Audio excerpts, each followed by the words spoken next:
appreciate you coming on the podcast, man. Yeah, thanks for having It's me.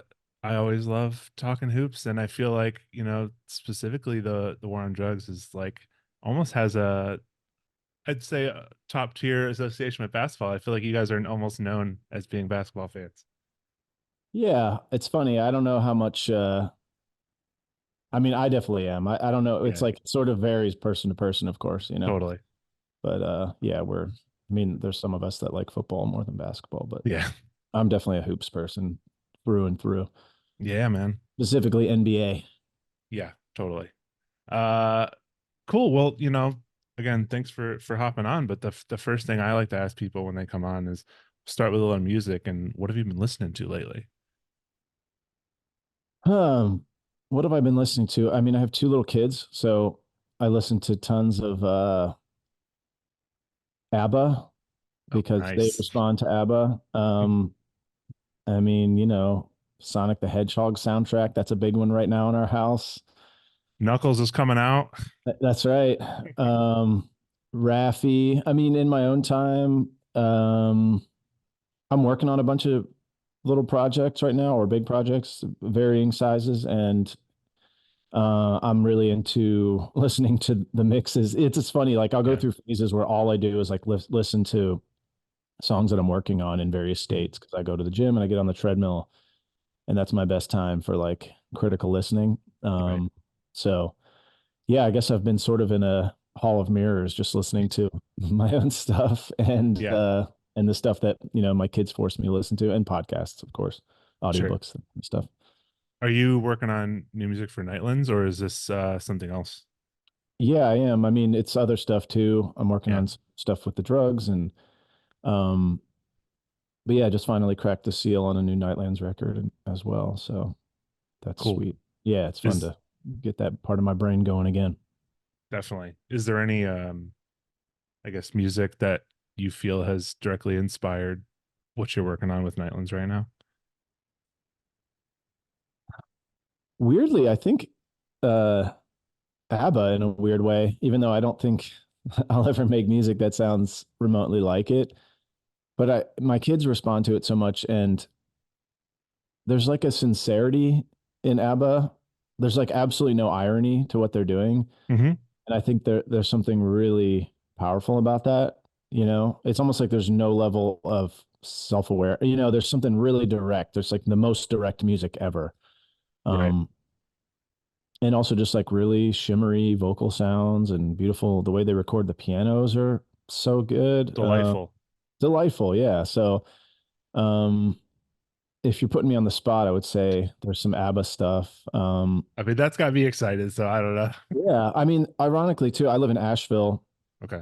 North Carolina, and there's a bunch of, amazing bands, from Asheville that have kind of caught my ear, and I've gotten to know some of them a little bit, and they're kind of at the other polar end of the spectrum from ABBA, Mm-hmm. kind of really raw. Isn't Sort of, Wednesday from North Carolina? yeah. Wednesday is a big Yeah. one. MJ Lenderman, who's a Right. big hoops guy. I'm sure you should get him on the here for sure. Yeah, for We've sure. talked hoops. And they're the kind of actually in a similar way, like the sincerity and directness of their music is inspiring to me. Yeah. Like they go into the studio and they just cut these incredible records in what to me seems like the blink of an eye. They record really fast and it's really direct. There's not a lot of, at least from where I'm sitting, it doesn't seem like they're like hemming and hawing very much in the studio about drum tones or Right. tone or any of that stuff. They kind of just go in and bam, they Just get it capture out it, there. get it out there, and then I listen to it. I'm like, oh wow, I love this so much. Mhm. So I would say them as well. Yeah, I feel like definitely seeing good things from that band, and I feel like a lot of people I have on here, they always bring up Wednesday. I Oh had really? Hotline TNT. I had Will on, Oh yeah. and he was raving about Wednesday because I think they just toured with him as well. So Yeah, they did. Yeah. Yeah. And I mean, kind of what they're going through reminds me a little bit of what the drugs went through mm, eons ago, kind of coming out of this really fertile scene. And then also kind of containing two two entities, the way that Wednesday has MJ Lenderman, and for a while right. Kurt Vile was in the drugs, and Yep. there's just all this cross pollination, and I don't know. It just feels really familiar to me. I'm like the old guy on the side, kind of cheering them, just spectating. But there's a lot of other bands here that are. There's a band called Sluice that I really I love. love that. Yeah, that most recent album, I'm a big fan of that. Oh yeah, yeah, they're awesome. So and tons more. So yeah, it's a deep scene. I was just like, oh wow, there's so many good bands here. So that's Awesome. cool.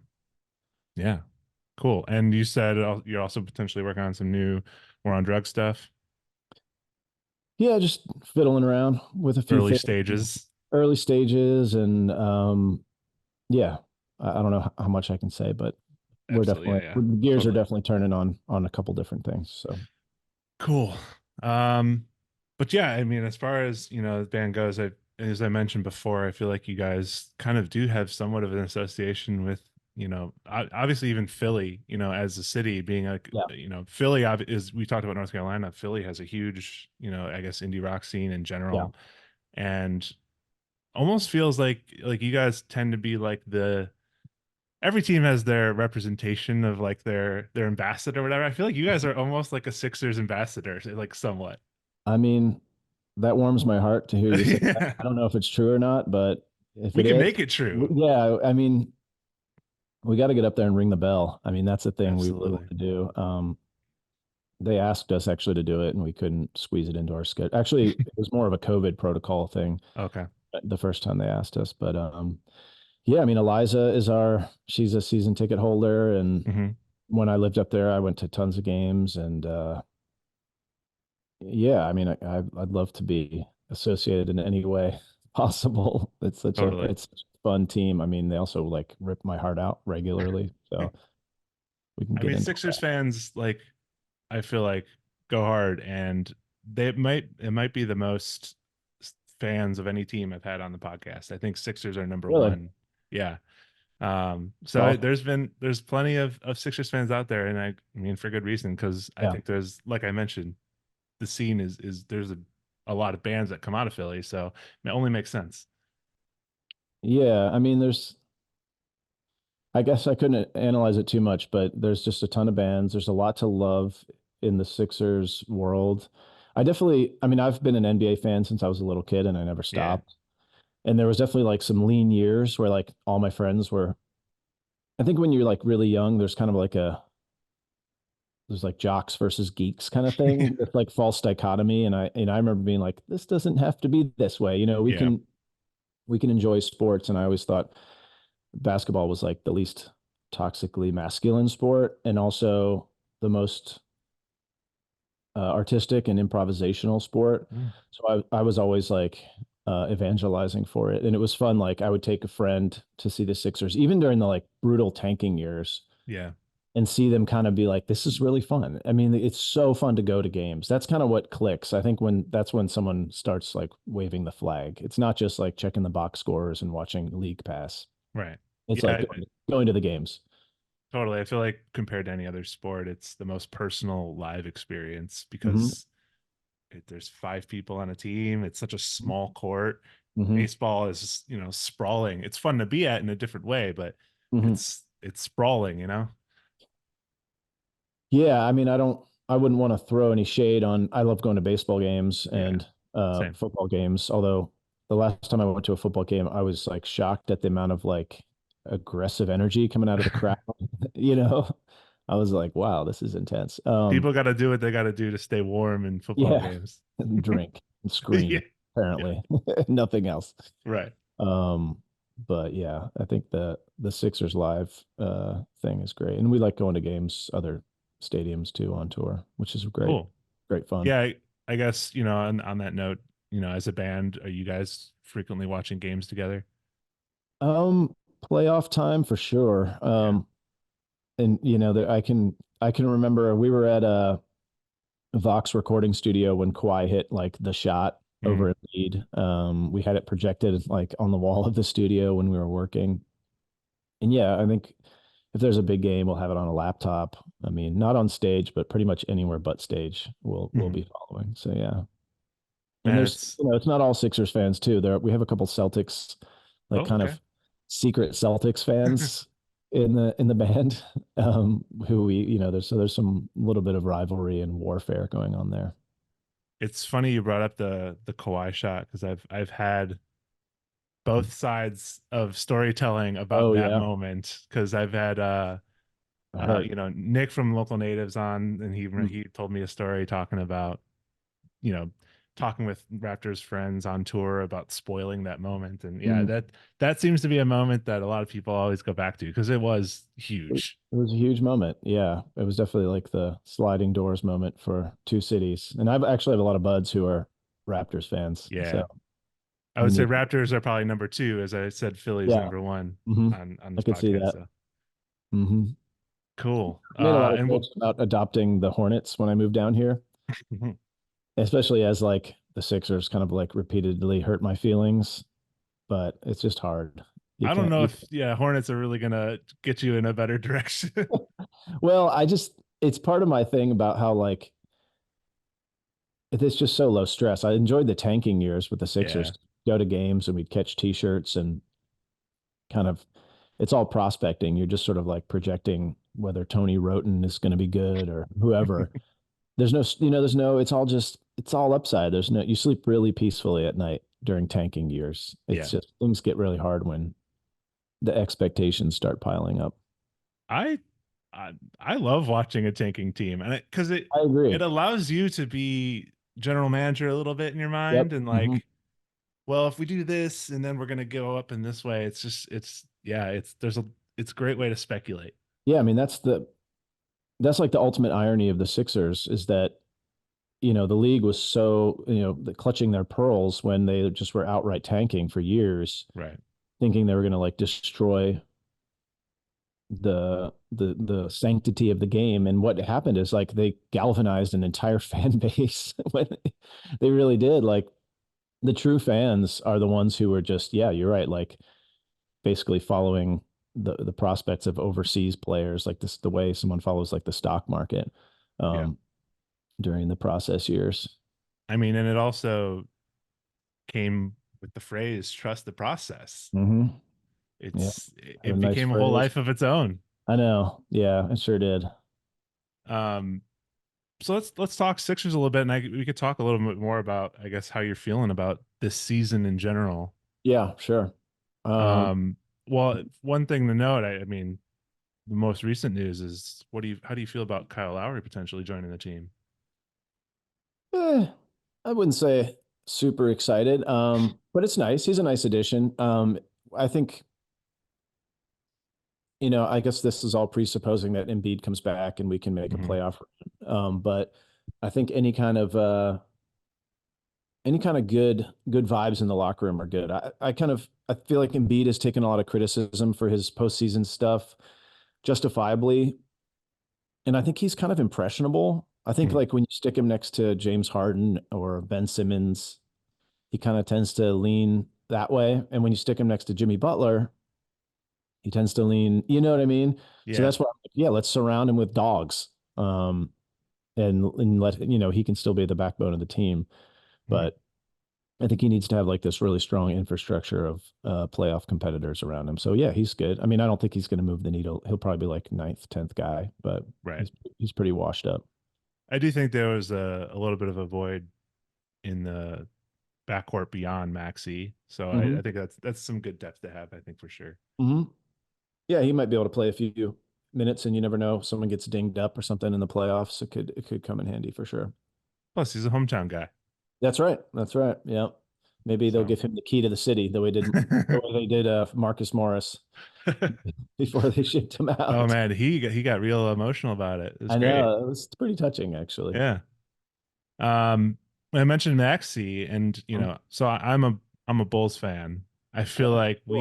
we have the most improved player race going right now because I think Kobe White has a big shot, Mhm. but Maxi's been unreal this year. Yeah, I think Maxi has the Vegas odds right now. Yeah, That's like a Kobe weird. was a late bloomer. Yeah, I mean, I'm It's weird. happy. I have one of my best friends is a huge Bulls fan, so we're always like going back and forth. Mhm. And I'm pretty familiar with their they're kind of where the Sixers were like 10 years ago.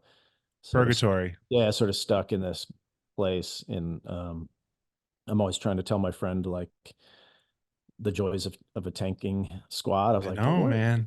if they trade Please everybody, it's do kind it. of awesome. You know, it's like, Yeah. so all tickets are really easy to get. The games are fun. Um, it just, yeah, I don't know. It's just much better than paying Zach Yeah. LaVine $1 trillion to hang out on the bench.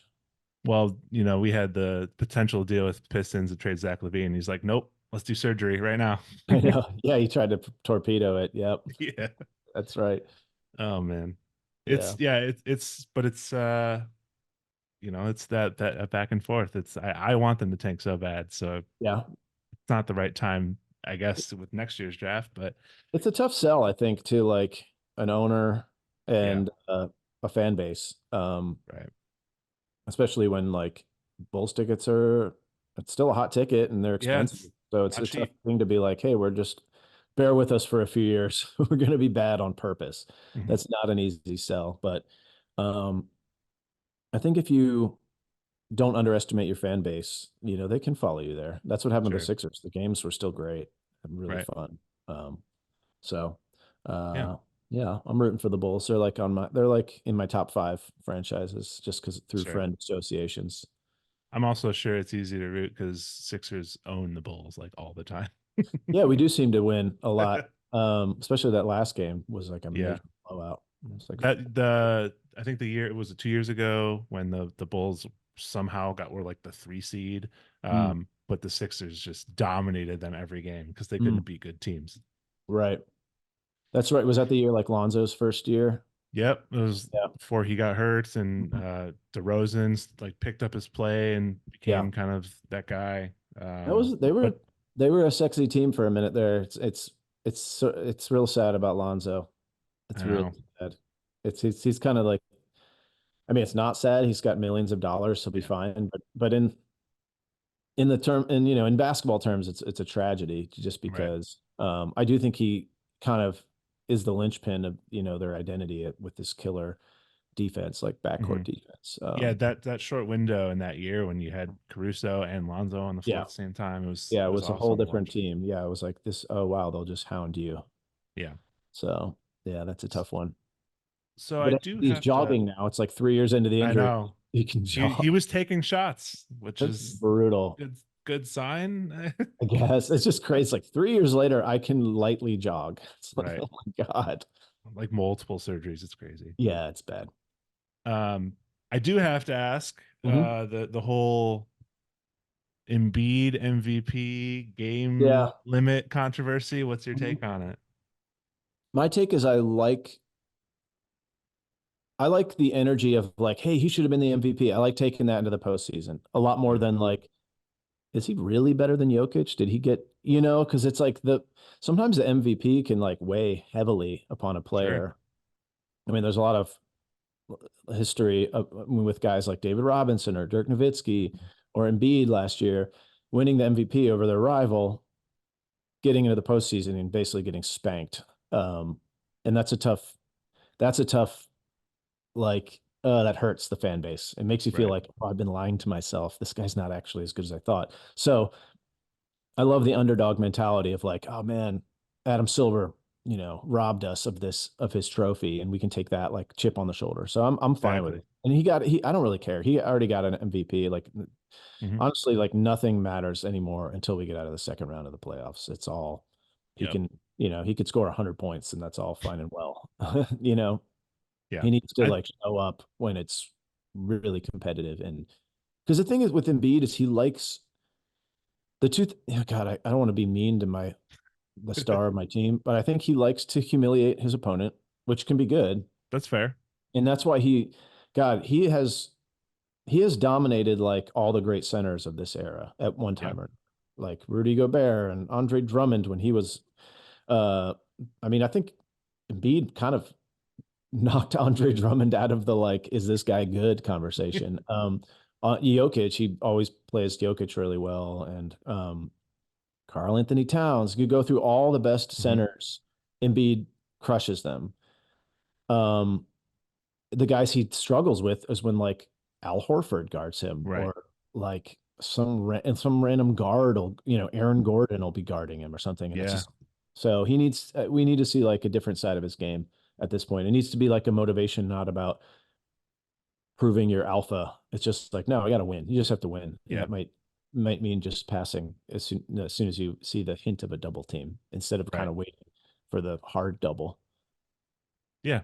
Yeah, totally, for sure. And I think the thing with the whole situation that I find strange is that people are blaming the games played rule on his injury, but it's like LeBron had a quote about, he wouldn't have got Oh yeah. injured if it wasn't for this, but it's like, dude, he got injured because someone like stepped on his leg. Like, It was also the other knee. It was like yeah, not the one he was nursing all year. exactly. That doesn't really make sense. I mean, I do think it's going to be an unpopular rule, and maybe this is Absolutely.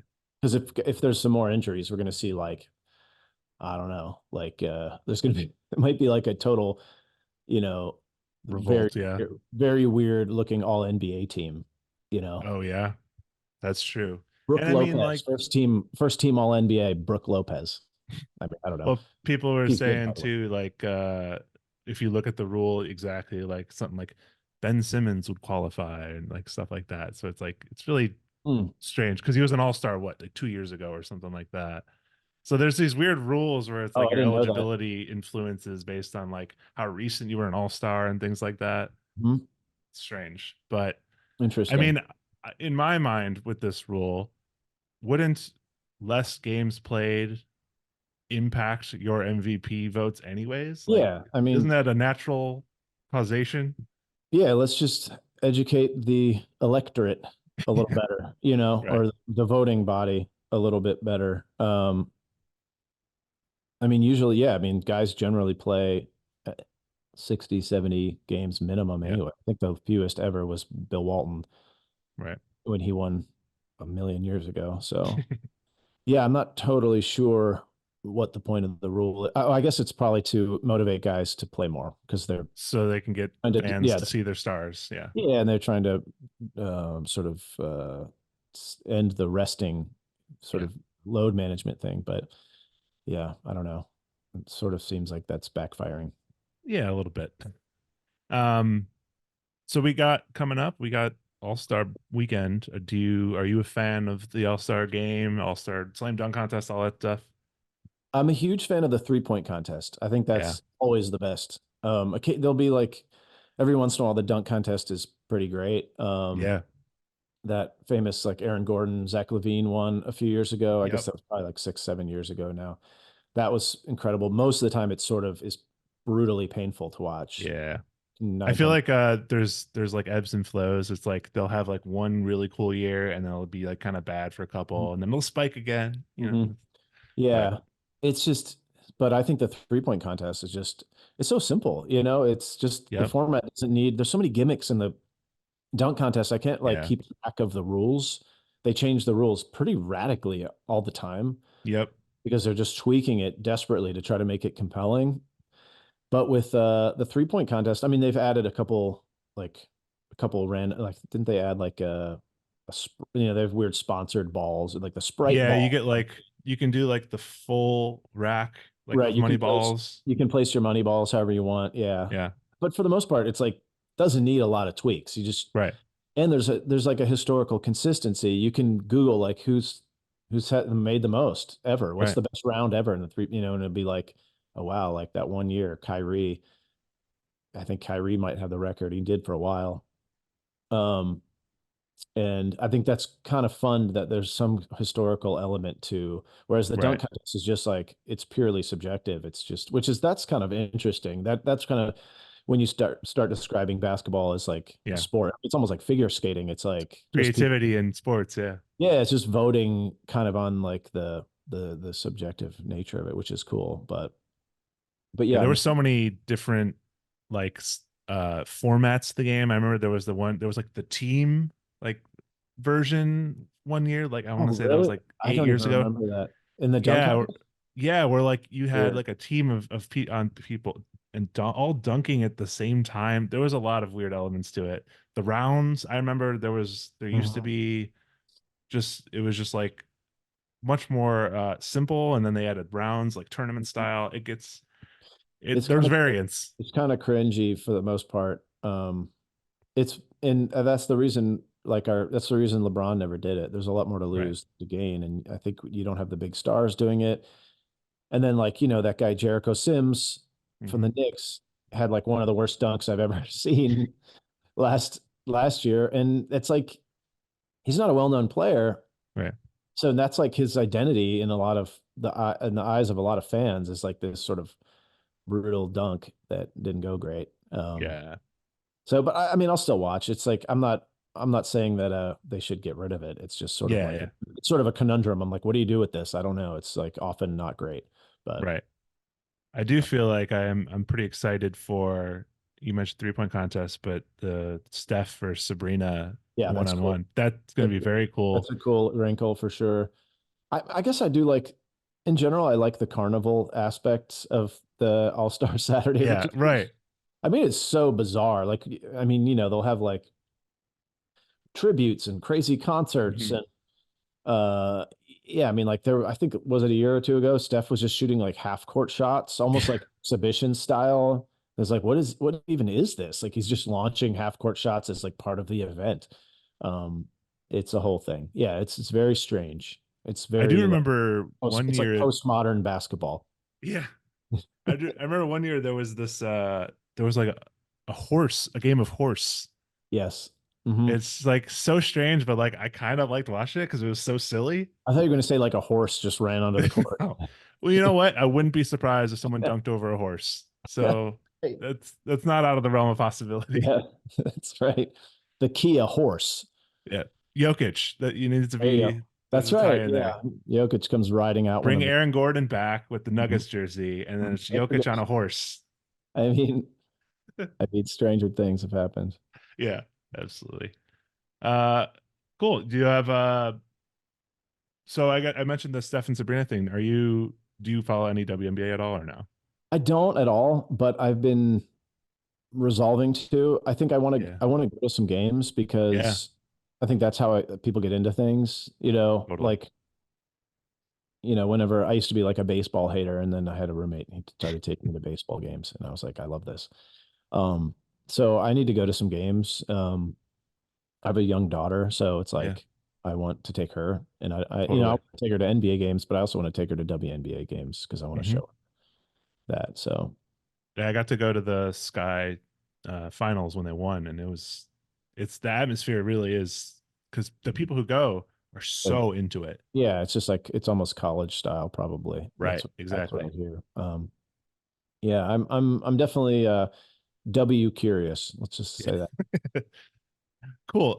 So the last thing I like to have people do is there's a little game we kind of do Uh-huh. sometimes. I don't know if you got to see ahead of time, but it's called musician matchups. We have players and we Hmm. try and come up with like who their musical comp would be. Okay. Uh it's fun and silly and I love hearing people's Yeah. ridiculous reasons. So uh let's do it and we'll compare our answers because I Okay. came up with them as well. The first one being love him or hate him, Ben Simmons. Yeah. My comp for Ben Simmons is Ashley Simpson. And I don't mean that to scorn Ashley Simpson, who I think, but I do think Ashley Simpson's career was defined by this like horrible mishap, the SNL thing. And then I think that haunted her and kind of destroyed her as an artist and also probably gave her like PTSD and Yeah. performance anxiety and panic, because what I see in Ben Simmons is I watched him so closely, even from Hmm. LSU through the preseason and obviously all through his career and the Sixers. And that guy he has severe performance anxiety. Like you can Totally. see it. And I thought it's so crazy that people are always like, man, if he can just get back to his all NBA form, I'm like, you don't understand. Like this guy he's crippled mentally. Yeah. So Ashley is my sort of comparison because I think Ben, I don't know what Ben's maybe, I think maybe it was probably, he was getting like the hack a Ben thing messed his Hmm. head up. And then obviously that series against Atlanta was Yeah. was absolutely brutal, but he has never mentally recovered from that. That's sort of his SNL moment. Philly fans can go hard, and I made it got to him. But you know what? They babied him. Like they were True. so, I mean, it was almost like panderingly supportive. I mean, they were just like, please, they weren't booing him actually. I Yeah. mean, once he sort of pivoted and basically blamed everything on Embiid and Doc, uh, then it was just like open season for Philly fans. But Right. I mean, they were like panderingly supportive of him, Yeah. as well as Markel Fultz. They weren't brutal. They didn't boo him at all. Um, sometimes there's some like revisionist history out there where people think True. that he was getting booed and stuff. It's like, no, they were like overly supportive. It might have almost been like, I mean, they treated him almost like when like the equipment manager checks in for like one play of like the end of a Mhm. game and everybody's like trying to like Yeah. Yeah. just, like that's how they treated him. And it was like, Right. you know, but he's like, I don't think he has any self-awareness about that. I think he's built like a tower of solitude. He's surrounded himself probably with yes men. It doesn't seem like anybody's giving him these hard truths about being like, this is something you need to address. Yeah. Everybody Yeah. else's fault, like you. So anyway, so I actually don't know whether Ashley Simpson has performance anxiety or PTSD or not, but I bet she would. It's like it's plausible that she does because that was obviously like a traumatic moment and it defined her career forever. The arc is there. I see it. Yeah. Yep. Cool. Uh, so I focused a little bit. Like the one thing I keep thinking about is Ben Simmons still is he's so talented. Yeah. Um, and I remember him coming in the league is like, yeah, everyone always there's a draft class like, oh, is the next LeBron? Is he the next LeBron? And people, he got some of those claims sometimes because he Yeah. can kind of do it all. Um, but the band I went with is actually the Stone Roses. Oh yeah, I dig Uh, that.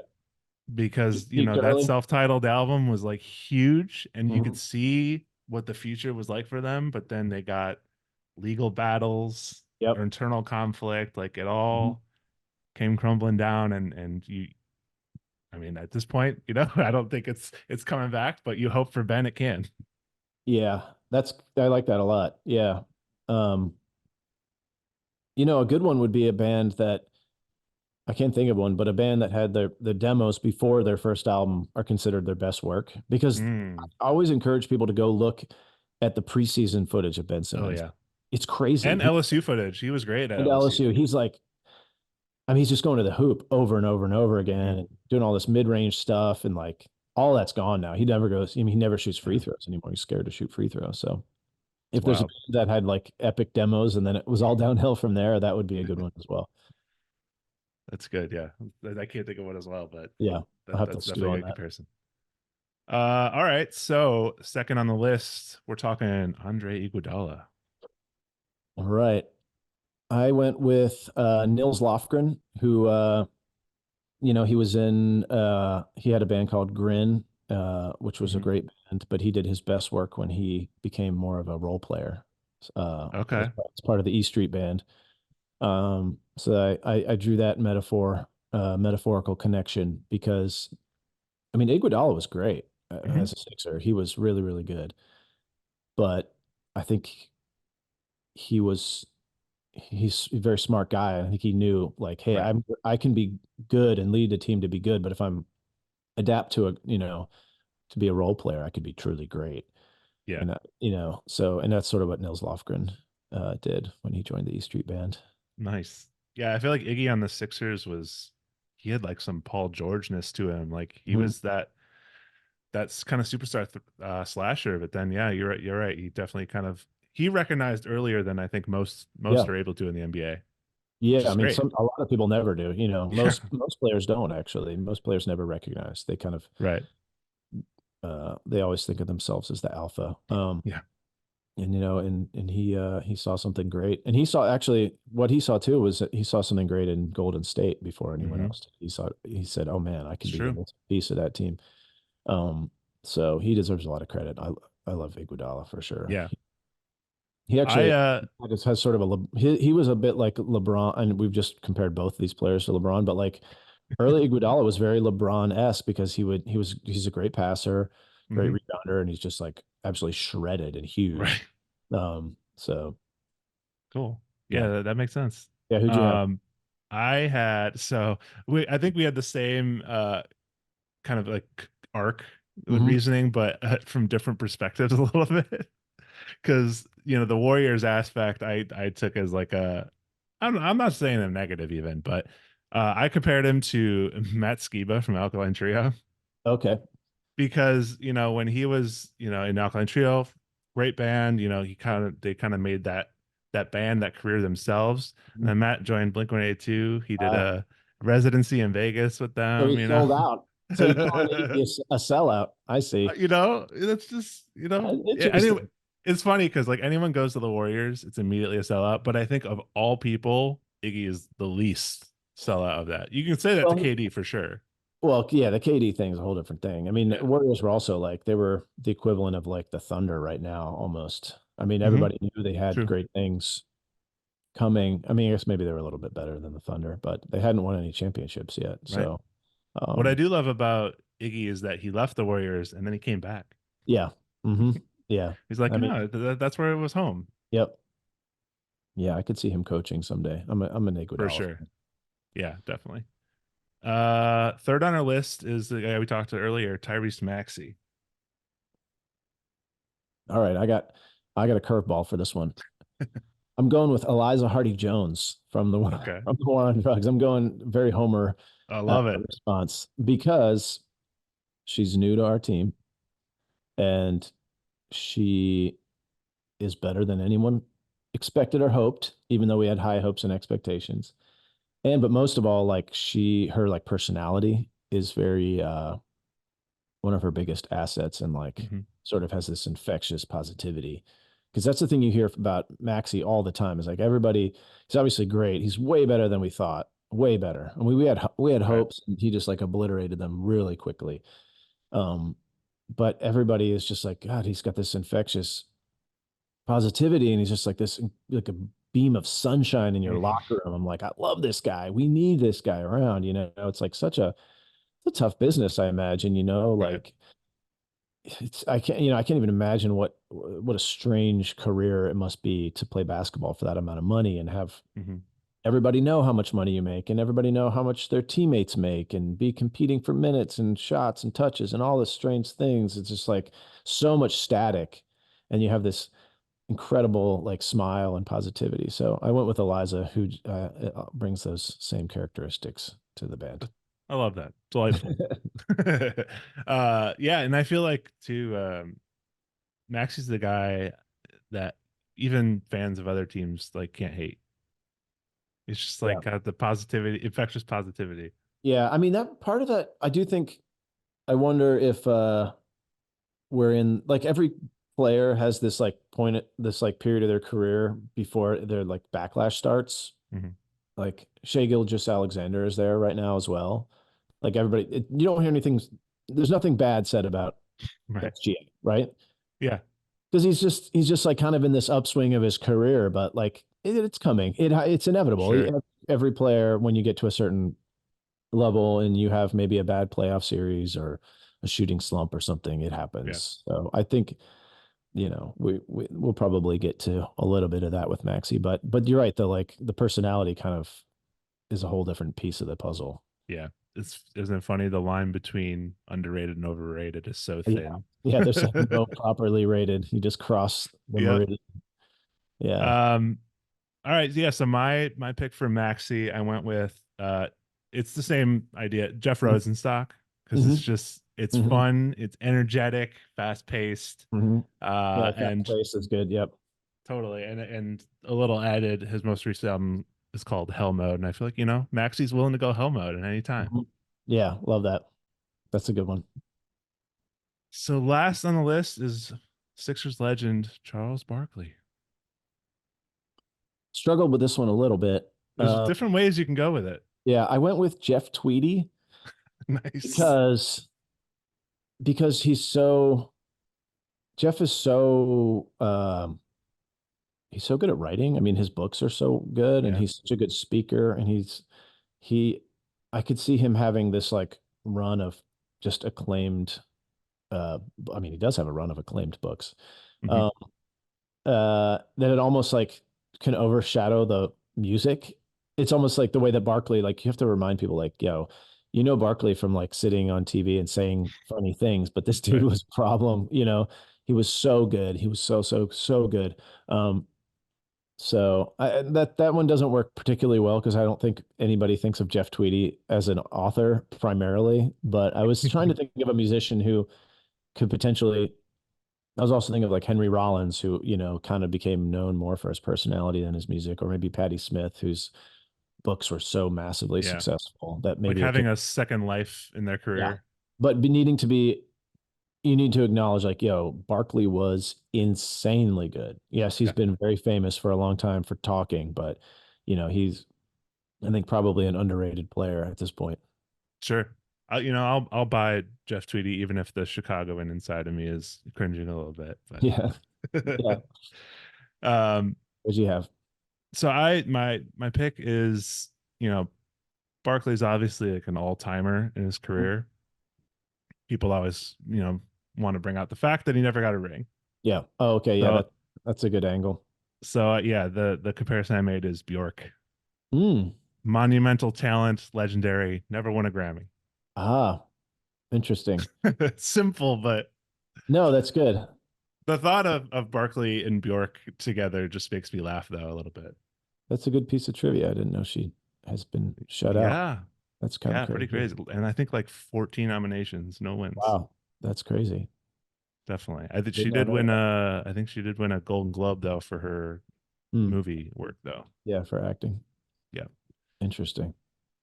That's a But good one. yeah, that's musician matchup, and it's Awesome.